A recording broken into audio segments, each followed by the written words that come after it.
Donald Trump ofrece su primer discurso luego de sufrir el atentado del pasado fin de semana. Lo hizo en la clausura de la convención republicana que oficializó su candidatura a la presidencia de Estados Unidos. Trump fue el centro de toda la atención desde que comenzó el evento este lunes. Distintas figuras del partido y de la vida pública estadounidense tomaron el estrado para respaldar al exmandatario durante los 4 días que duró la convención. Soy Johan Ramírez, un gusto saludarlos. Más que confirmado como candidato republicano, Trump fue entronizado a lo más alto del partido. Su liderazgo se hace incuestionable, pero su discurso parece estar lejos de serlo. Sus palabras de anoche, si bien comenzaron con un tono moderado, rápidamente tomaron una nota radical, agresiva y volvió a mentir. Trump mintió al menos 20 veces durante su participación de anoche. Para analizar esta última jornada de la convención republicana, he invitado hoy a 2 expertos en política estadounidense. Desde Milwaukee, en Estados Unidos, saludo al periodista José Díaz Briceño y desde Argentina recibo a Juan Gabriel Tocatlián, profesor plenario de la Universidad Torcuato Di Tella de Buenos Aires. Un gusto tenerlos a los dos. José, tú estuviste siguiendo la convención desde Milwaukee. Quisiera comenzar contigo. ¿Cómo se vivieron estos 4 días de cónclave republicano?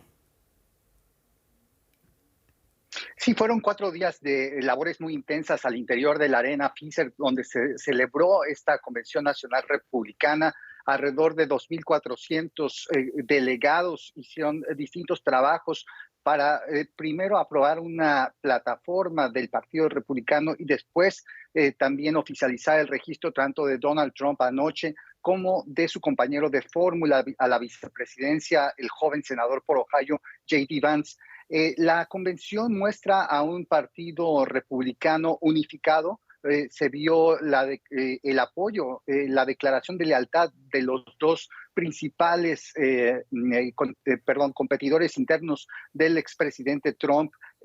Por un lado, la ex embajadora ante Naciones Unidas, Nikki Haley, y por otro lado también el gobernador de Florida, Ron DeSantis. Esto también mostró, con la aprobación de la plataforma, una llegada total de una toma de poder por parte del trumpismo, el populismo nacionalista del Partido Republicano. Lo que hace en 2016 parecía como una pelea interna, esto ya no lo es. La plataforma que se aprobó es distinta a muchos, digamos, algunos objetivos que tenía el Partido Republicano, cuestiones como el libre comercio. Ahora el proteccionismo ha sido aplaudido, un menor intervencionismo en términos de política exterior también comparado con otras plataformas republicanas. En fin, solo para cerrar, para decir, hay muchísimo optimismo. La campaña de Trump siente que tiene varios caminos para llegar a los 270 votos electorales en noviembre para ser presidente, para lograr que Trump sea presidente por segunda ocasión. Y esto contrasta duramente con lo que está ocurriendo en el Partido Demócrata, donde hay tantísima incertidumbre. Por eso lo decíamos antes de José, parece incuestionable el liderazgo de Donald Trump que fue confirmado en esta convención. Juan Gabriel, hablemos ahora del discurso de Trump de anoche, un discurso muy esperado, el primero desde que sufriera el atentado el pasado fin de semana. Danos por favor tus impresiones sobre sus palabras. Bueno, en primer lugar, coincidiendo con lo que se acaba de decir, esta fue una convención de 4 días que significó ciertamente casi la instalación de un monarca dentro del partido, un partido unificado sin lugar a dudas, lo cual no significa una unidad plena. Fue también, me parece, un evento, la locución específica de Trump, que pasó por algunas etapas muy, muy claras, que fueron transformándose a lo largo de la hora y 32 minutos que duraron. Al inicio fue un Trump que yo diría suave, con un tono determinado por el intento de asesinato fallido, un Trump que aparecía a sí mismo como una suerte de mártir, y luego apareció un Trump salvador de Estados Unidos, de la nación, y un Trump que se iba volviendo cada vez más agresivo en su alocución, con temas en los cuales francamente en muchos decía falsedades claras, pero cada una de estas falsedades, y cuando la cámara lo mostraba, había aplausos considerables de todo el partido. Las figuras predominantes lo han apoyado, como bien se señaló, y ahora tiene ante sí la posibilidad de una oportunidad cierta de triunfar. Si la tuvo antes del debate Biden-Trump, si la tuvo después del debate Biden-Trump, creo que esta semana fue su semana de gloria y una semana en la que el Partido Republicano puede ver con un horizonte más claro la alta probabilidad de triunfar.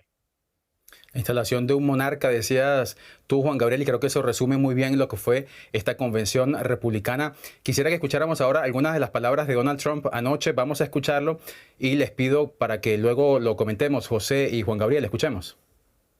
Vamos a construir una cúpula de hierro sobre nuestro país y vamos a asegurarnos de que nada pueda hacer daño a nuestro pueblo. Y de nuevo, desde el punto de vista del desarrollo económico, vamos a hacerlo todo aquí. Nada de enviar dinero a otros países para ayudar. Estados Unidos primero.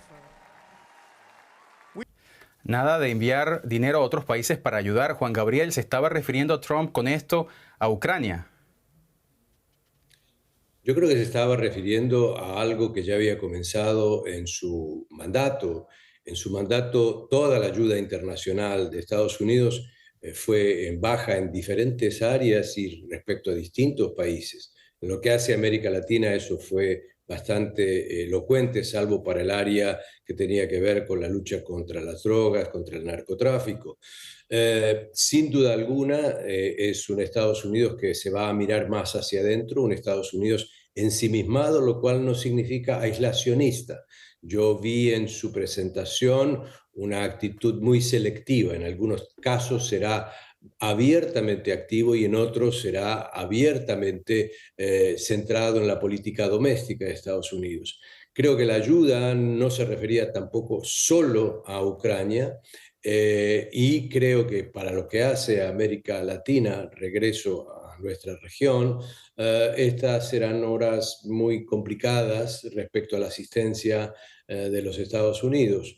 ¿Qué veo también detrás de la ayuda? Veo casos emblemáticos en los cuales eso no ocurrirá. Su compromiso, por ejemplo, fuertemente pro-israelí, nos aventura a pensar que seguramente ese nivel de ayuda, ayuda militar en particular, pero de otro tipo, va a continuar. Su interés en ciertos temas, en el combate contra las drogas, contra el fentanilo, probablemente en esas áreas Estados Unidos siga proveyendo asistencia no solamente militar, sino técnica y en materia de seguridad. Así que yo insistiría en la selectividad de su discurso, no en algo homogéneo, monolítico, cerrado, hermético. Y creo que descifrar eso va a ser esencial.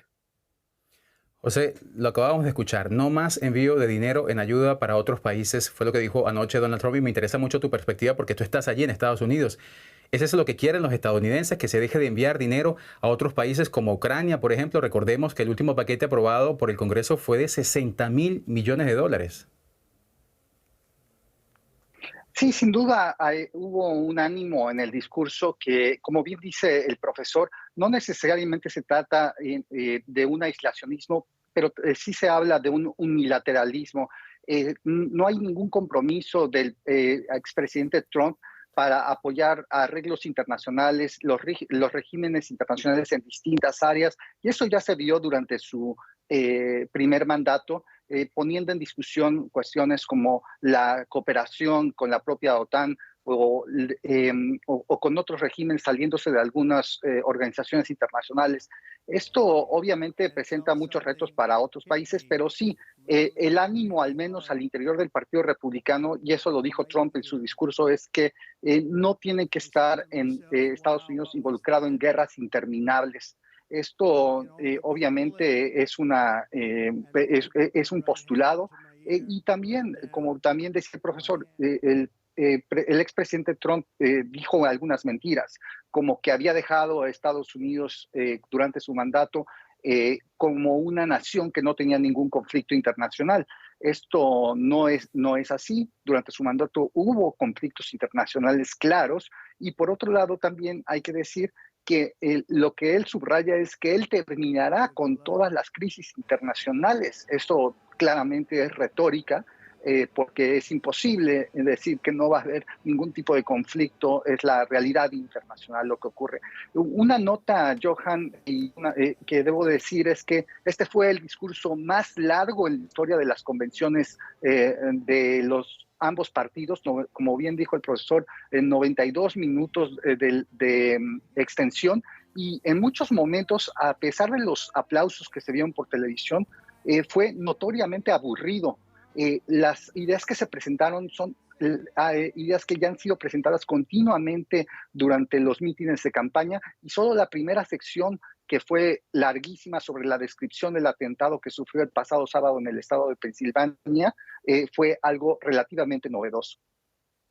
Y a eso quiero entrar luego también con el tema de algunas de las afirmaciones falsas que dijo el presidente, pero lo mencionaba antes el profesor Juan Gabriel. José hablaba de Israel. ¿Dijo algo Trump sobre Israel? Porque además la guerra en Gaza también le está costando mucho dinero a Estados Unidos. Sí, la verdad es que más allá del apoyo total a Israel, no hubo un detalle, simplemente aseguró que con él se terminaría cualquier tipo de conflicto internacional. No se entró a un detalle sobre qué tipo de salida internacional se puede encontrar en estos momentos. Sabemos que actualmente hay toda una negociación para llegar a un cese al fuego, pero es algo que no se entró en el detalle en el discurso de Trump.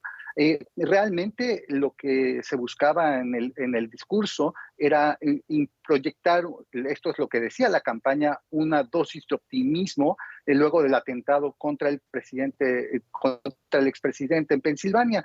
También se decía que se iba a adoptar un nuevo tono y que iba a ser mucho más positivo y mucho más unificador de las opiniones al interior de Estados Unidos. Esto realmente fue una mentira y lo incumplió inmediatamente Donald Trump, porque se refirió, por ejemplo, a la expresidenta de la Cámara de Representantes, Nancy Pelosi, como la loca Nancy Pelosi en unos minutos que inició el discurso. Esto habla que las promesas del fin a una retórica extremista pues no se cumplieron. Es un discurso que francamente aquí en Estados Unidos ha sido ya por los comentaristas, tanto en las redes sociales como en algunos artículos que ya salieron esta mañana, como ha sido descrito como un discurso en muchos momentos incoherente y también no necesariamente original. Lo decía José, Juan Gabriel, Trump comenzó hablando con un tono mucho más sosegado de lo habitual. Tras unos 15 minutos volvió a ser el personaje que conocemos. Lo decía José, llamó loca a Nancy Pelosi, se refirió a la invasión de migrantes criminales en Estados Unidos, algo que ha repetido muchísimas veces. Volvió a repetir que le robaron las elecciones en 2020. ¿No era esto lo que se anticipaba de su discurso? ¿Qué podemos esperar entonces de él a partir de ahora, Juan Gabriel? Más de lo mismo de lo que siempre ha sido Trump y que no va a cambiar. Yo no veo razón. Esto ha sido exitoso para él. Exitoso, estuvo 4 años fuera de la presidencia porque perdió legítimamente una elección, pero fue la figura más central de la política de los Estados Unidos, involucrado en un número enorme de juicios, sentenciado ya en unos. Pero se ha dado cuenta que esto tiene un impacto menor, por lo menos en su partido y respecto a la población en general. A mí me pareció que el discurso tuvo momentos largos, fuertemente anodinos, francamente, pero en ese marco volvería a resaltar ciertas cosas que son claves. Tú comentabas antes respecto a Ucrania.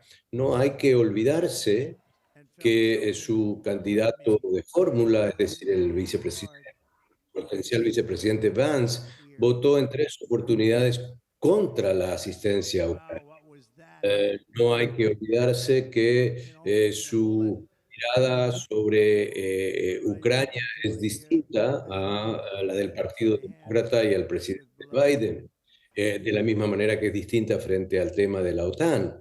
Entonces es un Trump que debemos auscultar mejor, yo creo, que va a buscar algún tipo de alternativa de salida a esta guerra que ya lleva un largo tiempo. Y mientras tanto, me parece, por otro lado, dado que también has preguntado por lo de Gaza, que así como mostró claramente un perfil en defensa del gobierno de Netanyahu en especial y de Israel en general, me parece que el tono anti-Irán que tuvo su discurso también debe resaltarse y acusó injustamente de un posicionamiento erróneo al presidente Biden como si hubiera hecho algo favorable a Irán en todo este tiempo. Lo que no creo, eso sí, es que ese conflicto en particular sea fácilmente objeto de alguna resolución por parte de Trump. Creo que ahí tenemos una creciente regionalización de esa guerra y este es un problema que va a quedar para quien sea el mandatario de los Estados Unidos a partir de enero del próximo año. José y Juan Gabriel, otro de los temas importantes que tocó Trump durante su discurso anoche fue el tema migratorio. Les pido que escuchemos otra de sus palabras sobre este asunto y luego lo seguimos conversando. Ninguna esperanza o sueño que tengamos para Estados Unidos puede tener éxito a menos que detengamos la invasión de inmigrantes ilegales, la peor que se ha visto en el mundo. Nunca hubo una invasión como esta en ninguna parte. Los países del tercer mundo lucharían con palos y piedras para que eso no ocurriera. La invasión en nuestra frontera sur la detendremos rápidamente. Juan Gabriel, Trump reiteró su promesa de llevar adelante la mayor deportación de migrantes en la historia de Estados Unidos. Hay que decir que en ese país viven más de 10 millones de personas en situación irregular. ¿No es ese un punto importante en contra de sus aspiraciones presidenciales? Este año unos 36 millones de latinos están llamados a votar y eso hablando solamente de la comunidad latina. ¿Pierde con esta retórica una parte importante de ese electorado, Juan Gabriel? Creo que lo que afirmas es correcto en un sentido, pero debiera ser complementado con otro tipo de argumento que yo resumiría de la siguiente manera. Lo primero y principal es recordar que en la elección del año 2020, que tuvo récords de participación histórica para Estados Unidos, la mayor votación desde el año 1900, fue la de más alta votación de mujeres, la más alta votación de jóvenes, la más alta votación de afroamericanos y la más alta participación del voto latino desde el año 1972. Votó el 38%, votó en favor en términos de participación y la mayoría de ese voto fue por Biden. Ahora, cuando uno observa las encuestas recientes, quiero decir los últimos 3 meses en Estados Unidos, para el latino que vive en Estados Unidos, por supuesto que las amenazas, la idea de un muro más extendido, la criminalización de la migración es un problema, pero en la encuesta eso no aparece como el primer dato. El primer dato es inflación, desempleo y salud. Por lo tanto, a mí me parece que ese voto latino no será otra vez mayoritariamente a favor de Biden. Biden, después de mucho, durante 4 años, no modificó en absoluto la política migratoria de Trump. Y creo que va a ser un voto menos participativo de la comunidad latina.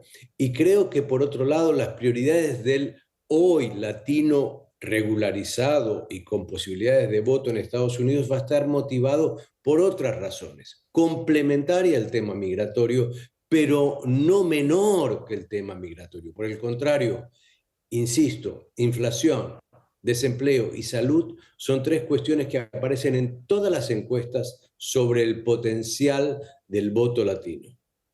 ¿Y tú qué opinas al respecto, José? Porque tú estás allá en Estados Unidos. ¿Cómo se posicionan los latinos en relación a Donald Trump? Yo creo que el profesor ha hecho un excelente análisis de lo que preocupa a la población latina aquí en Estados Unidos. El tema migratorio sin duda es uno de ellos, pero no es el principal. la cuestión sobre qué es más difícil es realmente podría llevar a cabo una operación masiva de deportación, como se mostraba en las pancartas que tenían algunos de los delegados en el pleno de la convención. En 1954 hablaba Trump directamente que el presidente entonces Dwight Eisenhower llevó a cabo la llamada Operación Mojado, que expulsó a más de 1 millón de mexicanos que laboraban aquí en Estados Unidos de manera irregular. Ahora son más de 10 millones. Él dice que utilizará tácticas militares para llevar a cabo esta operación, pero realmente está todavía por verse que eso pudiera concretarse de una u otra manera. Y también hay que decir que si bien el discurso es sumamente restriccionista en cuestiones migratorias, una vez que de llegar al poder Donald Trump por segunda ocasión, se enfrentaría a las realidades de política que pues aquí se imponen. Por ejemplo, más del 70% de las personas que recogen pues frutas y verduras en California son de origen, están en situación irregular, indocumentados. Él quiere combatir la inflación, pero ¿qué pasaría si desaparece la población indocumentada que recoge cosechas? Pues sin duda el coste del alimento se incrementaría y puedes irte así en cada una de las industrias, específicamente el procesamiento de carnes, la recolección de frutos del mar. Cada una de las industrias tiene un porcentaje importante de población en situación irregular. Los servicios, hotelería, restaurantes en distintas ciudades es importante. Y entonces hay que ver con un poco de escepticismo qué grado de deportación podría lograr Trump. Esto no significa que no exista la amenaza para estas personas de ser expulsadas inmediatamente, pero no necesariamente se llegaría a ser de estas dimensiones. Es que esa fue una de las claves del discurso de anoche. Muchas promesas, pero no dice cómo lo va a hacer. El tema de la deportación, como tú dices, José, cuando hablábamos antes de acabar con los conflictos en el mundo, fue algo que dijo, pero no explicó cómo lo va a hacer. Ya hablamos de los latinos en Estados Unidos. Ahora quisiera que habláramos de América Latina como tal. Juan Gabriel, tú estás en Argentina. ¿Cómo es percibido Trump en América Latina, incluyendo allí donde tú vives, donde gobierna actualmente alguien que lo admira abiertamente, y me refiero a Javier Milei? Bueno, yo creo que en América Latina la percepción, no puedo hablar por toda América Latina, intentaré interpretar América Latina, a lo sumo podré hablar algo de Argentina, pero me parece que el legado de lo que fue la presidencia de Donald Trump está vigente en la memoria de todos. Doy algunos datos simplemente para que se tenga en cuenta. En el año 2013, en el marco de una reunión de la OEA, el entonces secretario de Estado, John Kerry, durante el gobierno del presidente Obama, anunció el fin de la doctrina Monroe, esta doctrina de América para los americanos o para los estadounidenses, esta doctrina de 1823, intervencionista, hegemónica, etc. Llega Trump al gobierno y en Naciones Unidas en el año 2018 anuncia que la doctrina Monroe está vigente en América Latina y que esa es la política de Estados Unidos. Entonces, esto nos recuerda otra vez a una actitud hostil o una actitud intervencionista, no por las mismas razones del pasado, sino por China. Hay que frenar a China, hay que contener a China, hay que revertir la influencia de China. Y hoy China es un actor gravitante no en términos militares o de seguridad, sino en términos económicos, financieros y de asistencia. Segundo, América Latina siempre está apareciendo en los términos de Trump como parte de una agenda negativa. Drogas, criminales, gobiernos autoritarios, etc. Y por lo tanto no hay nada, ni ningún caso, ni ningún país que aparezca como un potencial amigo, aliado, acompañante, seguidor de los Estados Unidos. Tercero, yo siempre llamo a recordar las memorias del último secretario de Defensa, Esper, de Trump. El país más nombrado después de China en sus memorias es Venezuela, por la obsesión, real obsesión que tenía en un momento dado el presidente Trump de derrocar al gobierno de Maduro. ¿Vendrá este nuevo potencial gobierno de Trump con una actitud revanchista, provocadora, gestadora de algún tipo de tensión adicional? Y en cuanto a la Argentina, yo diría que su rol fue clave en el año 2018 para que el Fondo Monetario Internacional le concediera 47.000 millones de dólares en un crédito a la Argentina durante el gobierno de Macri, pero me parece que la expectativa, en este caso un tanto desmesurada del presidente Milei, de que un triunfo de Trump sería un abrazo enorme de Washington y que facilitaría todo tipo de acuerdos o financiación o inversión, es un tanto exagerado. Argentina hoy no tiene el peso específico del pasado y para Trump supongo que en los primeros 90 días sus prioridades estarán en otro lugar y no en Buenos Aires. Debo confesarles, para cambiar de tema e ir cerrando, que algo que me llama tremendamente la atención, José, es que el debate actualmente en Estados Unidos es si Joe Biden está demasiado viejo y sin capacidades físicas y mentales para gobernar, y la menor pifia es utilizada para demostrar que no puede seguir en la Casa Blanca. Pero por otro lado tenemos a un Donald Trump, que es apenas 3 años menor que él, y que cada vez que habla dice un arsenal de mentiras. Anoche en su discurso mintió al menos 20 veces. Tú, que sigues esta campaña desde allá, José, ¿forman parte del debate entre los electores las mentiras de Trump? Así como se cuestiona la capacidad física de Biden, ¿cuestionan los votantes también la capacidad moral de Donald Trump? Yo creo que lo que se vio en el discurso ayer es que también del lado republicano tenemos a una persona de edad avanzada que también sufre de algún tipo de problemas al recordar algunas cosas y en hablar coherentemente. Hubo distintos pasajes del discurso donde, por ejemplo, se refirió a que la siguiente convención republicana podría ocurrir en Venezuela, se desvarió al hablar de cuestiones de su familia. Hubo distintas ocasiones en los que uno se preguntaría si el expresidente Trump tiene una capacidad cognitiva, digamos, perfecta. Eso es un realmente cuestionamiento. Y esto habla de cómo, de problemas que se tienen también del lado republicano y no solo del lado de Joe Biden, como tradicionalmente se ha mencionado en los últimos días. Por último, sí quisiera decir que entre los electores de Trump no necesariamente importa esto. Lo que importa es una actitud retadora, una inconformidad con lo que se está viviendo en cuestiones económicas y eventualmente la votación se definirá en la movilización específica de algunos grupos. Por un lado, los demócratas, si logran sacar la mayor cantidad de mujeres en los suburbios, que son claves para su triunfo, y por otro lado, ¿cuántos votantes jóvenes afroamericanos y latinos puede atraer Trump? Porque, como bien decía antes el profesor, hay un atractivo específico que, si bien no está ganando a la mayoría, está ganando suficientes votos jóvenes afroamericanos y latinos para para compensar por lo que ganan los demócratas en cuestiones de mujeres. En el voto de estos dos grandes grupos de población es donde se va a definir. Ahora, falta todavía mucho tiempo, el caos en la carrera demócrata está a flor de piel y no se puede hacer una predicción. Lo cierto es que aquí hay un optimismo gigantesco en la campaña de Trump y lo vimos en distintas entrevistas con la jefatura de la campaña. Hay muchos caminos para que ellos logren los 270 votos electorales del colegio electoral en Estados Unidos.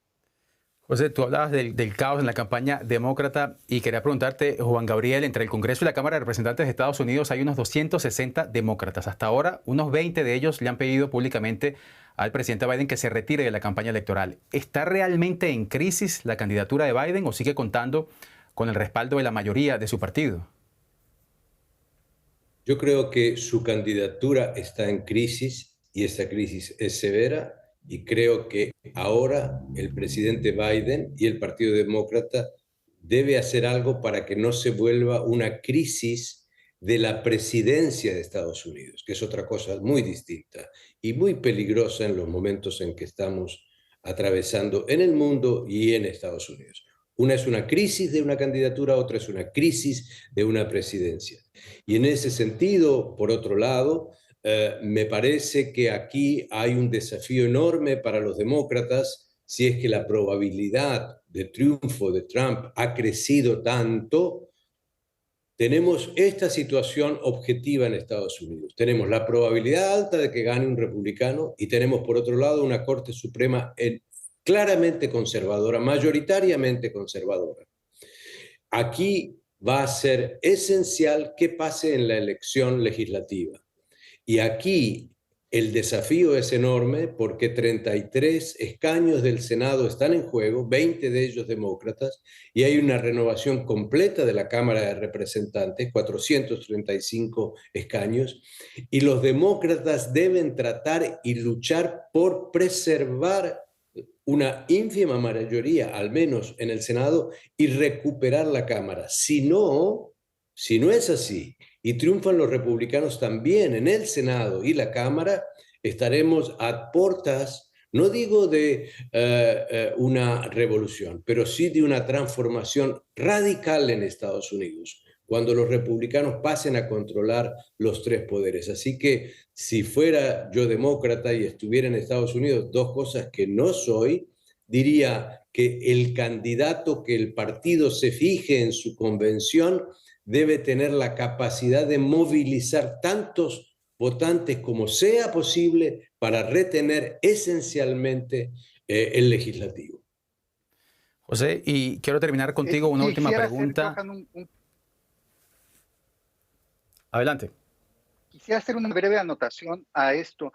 La impopularidad de Biden está afectando las candidaturas a senadores y a congresistas. Las encuestas internas muestran que los candidatos demócratas en distintos estados tienen mejor aceptación que el propio Biden, pero esa es la urgencia y la alarma que está despertando en personas como Nancy Pelosi. La actual candidatura de Biden está empujando hacia abajo los márgenes de triunfo que pudieran tener. Y en ese sentido, brevemente, José, ¿qué perspectivas entonces le deja la candidatura de Biden en los próximos días o semanas? Es imposible que alguien describa en estos momentos lo que va a ocurrir en los próximos días o próximas semanas. Hay unas sugerencias a través de filtraciones por parte de los principales liderazgos del Partido Demócrata, el círculo alrededor de la expresidenta de la Cámara Baja, Nancy Pelosi, el círculo alrededor de Chuck Schumer, el jefe de la mayoría demócrata en el Senado. Y vimos apenas el día de ayer sugerencias de que desde el primer círculo del expresidente Barack Obama también hay una inconformidad con que Joe Biden siga siendo el candidato. Se barajan distintas opciones, pero en estos momentos la Casa Blanca sigue insistiendo que el presidente es el candidato y siguen adelante, aunque hay sugerencias de que las encuestas internas son tan duras en contra de Biden, si pierden tan solo uno de los estados del medio oeste, Michigan, Pensilvania o Wisconsin, los estados claves del llamado cinturón del óxido, no tienen opción de ganar, y eso alarma a toda la institución del Partido Democrático, y hay una verdadera urgencia. Realmente lo que puede ocurrir en los próximos días está todavía muy abierto. Pues Trump entronizado a la cabeza del Partido Republicano. Su primer discurso lo dio anoche luego del atentado que sufrió el fin de semana. Un discurso por momentos aburrido, por momentos llenos de mentiras. Lo conversábamos hoy con José Díaz Briceño desde Washington y con el profesor Juan Gabriel Tocatelián desde Buenos Aires. Muchísimas gracias a los dos y a ustedes que nos han seguido. Gracias por su compañía y su confianza. Soy Johan Ramírez. Desde Milwaukee, claro que sí, la costumbre que estás en Washington. Desde Milwaukee, José, muchas gracias a todos ustedes, gracias por seguirnos y hasta la próxima.